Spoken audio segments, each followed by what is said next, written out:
तो वो 400 से 600 650 तक की जर्नी के लिए क्या क्या चेंजेस किया अपने अपने, कैसे एनालाइज किया टेस्ट को कि वो मार्क्स में बढ़ा सकूं? ओके तो सर फर्स्ट ऑफ ऑल मेरे को ये रियलाइज़ हुआ कि जब मैंने मॉक टेस्ट देना स्टार्ट किया था तो मेरा सिलेबस जस्ट एक बार कंप्लीट हुआ था, ठीक है। तो एक बार मेरा सिलेबस कंप्लीट हुआ है तो उसके बाद मैंने ये चीज़ मतलब रियलाइज़ की है कि नीट में आप अपना सिलेबस कितने अच्छे से कंप्लीट कर रहे हो उससे ज़्यादा ज़रूरी है कि आप उसी सिलेबस की रिवीजन कितने टाइम्स कर रहे हो। अच्छा। एक होता है कि आप एक पर्टिकुलर चैप्टर को 3 घंटे में पढ़ रहे हो और कोई दूसरा बच्चा उसी पर्टिकुलर चैप्टर को 3 घंटे में 3 बार पढ़ रहा है। अच्छा। तो खास के ये चीज़ बायो के लिए है, तो वो जो माइंड में चीज़ें रिटेन रहेंगी ना वो उस पर्टिकुलर स्टूडेंट की ज़्यादा रहेंगी जो जिसने 3 घंटे में उसको 3 बार रिवाइज किया है। तो मैंने अपना रिवीजन, नंबर ऑफ रिवीजन बहुत ज़्यादा इंक्रीज किया।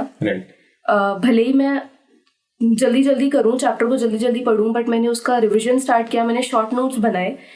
इनऑर्गेनिक के लिए मेरे को बहुत ज़्यादा यूज़फुल प्रूफ हुए मेरे शॉर्ट नोट्स जो मैंने बनाए थे, क्योंकि लास्ट टाइम पे इनऑर्गेनिक अगर तुम 1 घंटे में भी इनऑर्गेनिक के 2 पेजेस भी लेके बैठ गए और हर रोज़ उसको रिवाइज कर रहे हो, एनसीईआरटी से तो ऑफकोर्स इतना पॉसिबल ही नहीं है हर रोज़ रिवाइज करना, तो वो काफ़ी ज़्यादा अच्छा स्ट्रैटेजी मेरे को लगा था इनऑर्गेनिक के लिए, शॉर्ट नोट्स बना के उनको रिवाइज करना।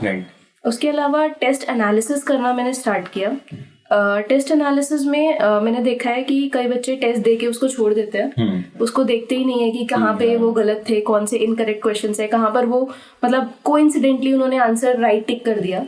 तो इसके लिए भी मैंने सेपरेट नोटबुक तो नहीं बनाई वो इनकरेक्ट आंसर्स के लिए, क्योंकि वो फिर कभी नहीं खुलती।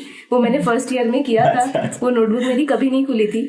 तो इसके लिए मैंने पहले से ही वो किया था कि जब भी मेरा कोई नोट्स का चैप्टर एंड हुआ तो उसके बाद ही मैंने 2 पेजेस छोड़ दिए थे फॉर कि जो भी टेस्ट में इनकरेक्ट आंसर्स वगैरह हो रहे हैं उनको वहाँ पे नोट डाउन करने के लिए।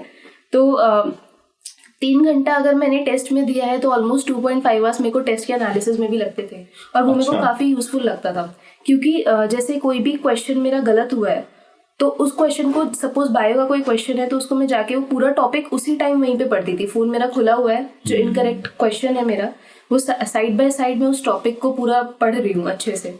तो और फिर उसके बाद further going on to the next question, physics का क्वेश्चन है तो वो particular question with it solution मैं अपने नोट्स में नोट कर रही हूँ। तो वो मेरे को काफ़ी यूजफुल प्रूव हुआ, क्योंकि फिर तुम बार बार वही चीज़ें रिवाइज करोगे, नोट्स रिवाइज करोगे, उसके साथ तुम्हारे इनकरेक्ट क्वेश्चंस भी रिवाइज होंगे। तो वो फिर तुम्हारा वो कंसेप्ट धीरे धीरे क्लियर होता गया, या वो चीजें बार बार रिवाइज होती गई, तो ऐसे मार्क्स इंक्रीज हो गए। राइट। तो आई थिंक यहाँ पे अपने जितना टाइम आप मॉक टेस्ट अटेम्प्ट करने में लगा रहे हो उतना ही टाइम आई थिंक उसको एनालाइज करने में भी देना चाहिए, ताकि एटलीस्ट आपको गलतियां पता लगे और आप वो मिस्टेक दोबारा से ना करो। Right. Thank you for watching the entire clip. अगर आप नीट प्रिपरेशन से रिलेटेड और वीडियोस देखना चाहते हैं तो नीट स्पॉट चैनल को सब्सक्राइब कीजिए।